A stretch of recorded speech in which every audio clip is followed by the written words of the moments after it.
আন্দোলন সংগ্রামে রাজপথে ছিলাম। আপনারা গণতন্ত্র পুনরুদ্ধার, আইনের শাসন, ন্যায় বিচার এবং সামাজিক নিরাপত্তার জন্য ফরিদপুর, ঢাকা, বরিশালে বিভিন্ন আন্দোলন সংগ্রামে অংশগ্রহণ করেছিলেন।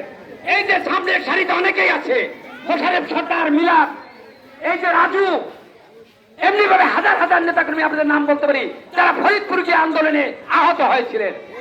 আমি ঢাকার সমাবেশে একটা কষ্টের কথা বলতে হয়, 28 অক্টোবর ঢাকা যে মহাসমাবেশ হয়েছিল, বিএনপির প্রায় 70 লক্ষ লোক সেই সমাবেশে অংশগ্রহণ করেছিল। অবৈধ অনির্বাচিত এই নিশি রাত্রে সরকার সেদিন পুলিশ দিয়ে সেই বিএনপির সমাবেশকে পণ্ড করে দিয়েছিল। সেখানে আমার গায়েও একটা ঈদের আঘাত লেগেছিল। আমি ঢাকা থেকে বলতে হয় পালিয়ে শরীয়তপুর এসেছিলাম। বাসায় এসে সেই ছবিটা আমি ফেসবুকে পোস্ট করেছিলাম। আমার প্রিয় নেতা সরকার নাসিরউদ্দিন কালু ভাই রাত 12টায় 1 মিনিট আমাকে ফোন দিলেন। তিনি বললেন, নজরুল, তুমি যে পোস্টটা দিয়েছো সেটা আগে ডিলিট করো, তারপর আমার সাথে কথা বলবা। আমি বুঝি নাই কি কারণে তিনি বললেন। আমি পোস্ট তার কথা মতো তাৎক্ষণিক ডিলিট করলাম। জীবনের প্রথম মোবাইল স্টার্টার দেওয়ার পর ওই দিনে আমি প্রথম ডিলিট করলাম। তিনি বললেন, এই যে ঢাকায় পুলিশ হত্যা করা হয়েছে, তোমার এই পোস্টের কারণে তুমি ঢাকায় উপস্থিত ছিল, তুমি পুলিশ হত্যার মামলার আসামি হবা। হাসিনা লজ্জায় বাঁচিনা, লজ্জায় বাঁচিনা, জি জি হাসিনা, গোপালগঞ্জের গোলাপি আর কতকাল জ্বালাবি, আর কতকাল জ্বালাবি, গোপালগঞ্জের গোলাপি, দুই বোনে মিল্লা, দেশটা খাইলো গিল্লা, দেশটা খাইতে গিল্লা, দুই বোনে মিল্লা। 5 অক্টোবর ছাত্র জনতার গণ অভ্যুত্থানের মাধ্যমে বাংলাদেশের অনির্বাচিত বিনা ভোটের প্রধানমন্ত্রী শেখ হাসিনা গণ অভ্যুত্থানে পালিয়ে যেতে শেষ পর্যন্ত বাধ্য হয়েছেন। আর বাংলাদেশের 18 কোটি মানুষ সেদিন মুক্তভাবে মুক্তি পেয়েছে। আমরা নতুন বাংলাদেশ পেয়েছি, আমরা বাক স্বাধীনতা ফিরে পেয়েছি। আমরা নতুন বাংলাদেশ নতুন ভাবে করতে চাই। বাংলাদেশ তৎকালীন সরকার ব্যাংক লুট করেছে, শেয়ার বাজার লুট করেছে, বাংলাদেশের অর্থনীতিকে তারা ধ্বংস করে দিয়েছে। এমনি একটি সরকার থেকে আমরা দেশের মানুষ আজকে মুক্তি পেয়েছে। আমার বক্তব্য দীর্ঘায়িত করতে চাই না। আমরা বলতে চাই, এখন পর্যন্ত কিন্তু আমরা বাক স্বাধীনতা পেয়েছি, সামাজিক নিরাপত্তা পেয়েছি, বিচার ব্যবস্থা স্বাধীনভাবে পেয়েছি, কিন্তু আমাদের ভোটের অধিকার এবং গণতন্ত্র ফিরে পাই নাই।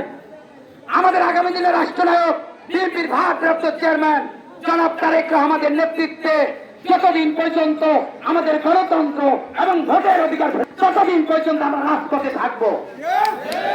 এবং আমাদের বাংলাদেশ জাতীয়তাবাদী দল বিএনপির ভারপ্রাপ্ত চেয়ারম্যানের নেতৃত্বে যতদিন পর্যন্ত সরকার গঠন না করবো, ততদিন প্রতিদিন আমরা রাজপথে থাকবো, আন্দোলন করবো, সংগ্রাম করবো। আমাদের ভোটের অধিকার আমরা ফিরে পেতে চাই। তারেক রহমান বীরের বেশে আসবে বীরের বাংলাদেশে, তারেক রহমান বীরের বেশে আসবে বীরের বাংলাদেশে।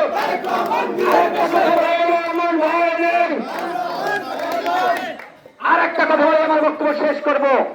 আপনারা জানেন বাংলাদেশের আপসহীন নেত্রী, বাংলাদেশের প্রথম মহিলা প্রধানমন্ত্রী, বাংলাদেশের সাবেক 3 বারের প্রধানমন্ত্রী মাদার অফ ডেমোক্রেসি, আমাদের মা, গণতন্ত্রের জননী তাকে বলা হয়। দীর্ঘ 8 বছর পর্যন্ত তাকে কারাগারে রাখা হয়েছিল। আগামী দিনের রাষ্ট্রনায়ক বিএনপির ভারপ্রাপ্ত চেয়ারম্যান জনাব তারেক রহমানের মা জননী তবে একবারের জন্য এই অবৈধ সরকারের কাছে মাথা নত করে নাই, মাথা নত করে নাই। বাংলাদেশের জাতীয়তাবাদী দল বিএনপির নেতা কর্মীরা মাথা নত করতে জানে না। যা হোক, আপনাদেরকে আর কষ্ট দিতে চাই না।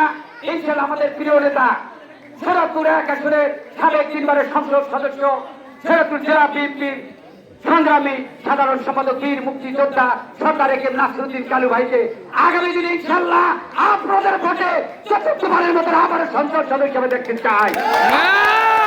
হাত তুলে দেখিয়ে দেন যে আমরা সরকার নাসিরউদ্দিন কালু ভাইয়ের পক্ষে আছি।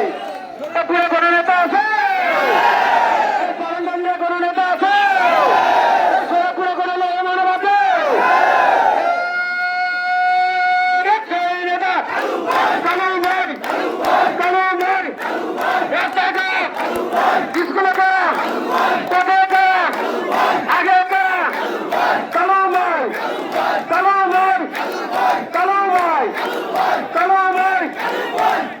ইনশাআল্লাহ আগামীতে যে জাতীয় সংসদ নির্বাচন হবে এই বিনোদপুরের পশ্চিম কান্দি তাকে 1 নম্বর ওয়ার্ড বলা হয় বিনোদপুরের। এখান থেকেই বাংলাদেশ জাতীয়তাবাদী দলের পতাকা, বিজয়ের পতাকা আমরা উত্তোলিত করতে চাই। ইনশাআল্লাহ এখান থেকে বিজয়ের পতাকা উত্তোলিত হবে। আর গণতন্ত্র এবং আইনের শাসন, ভোটের অধিকার আমরা যতদিন পর্যন্ত ফিরে না পারবো ততদিন পর্যন্ত আপনাদের সাথে রাজপথে থাকবো। এই বলে আমার বক্তব্য শেষ করছি। আল্লাহ হাফেজ। বাংলাদেশ জিন্দাবাদ। বাংলাদেশ জাতীয়তাবাদী দল বিএনপি জিন্দাবাদ। শহীদ প্রেসিডেন্ট জিয়াউর রহমান অমর হোক। খালেদা জিন্দাবাদ। আগামী দিনের রাষ্ট্রনায়ক বিএনপির ভারপ্রাপ্ত চেয়ারম্যান তারুণ্যের অহংকার জনাব তারেক রহমান জিন্দাবাদ। আল্লাহ হাফেজ। ধন্যবাদ। প্রিয় ব্যক্তিত্ব, এই অনুষ্ঠানের প্রধান আকর্ষণ আপনাদের সামনে বক্তব্য প্রদান করছেন। আপনারা এই কর্মী সভার সভাপতির বক্তব্য শুনবেন। শোনার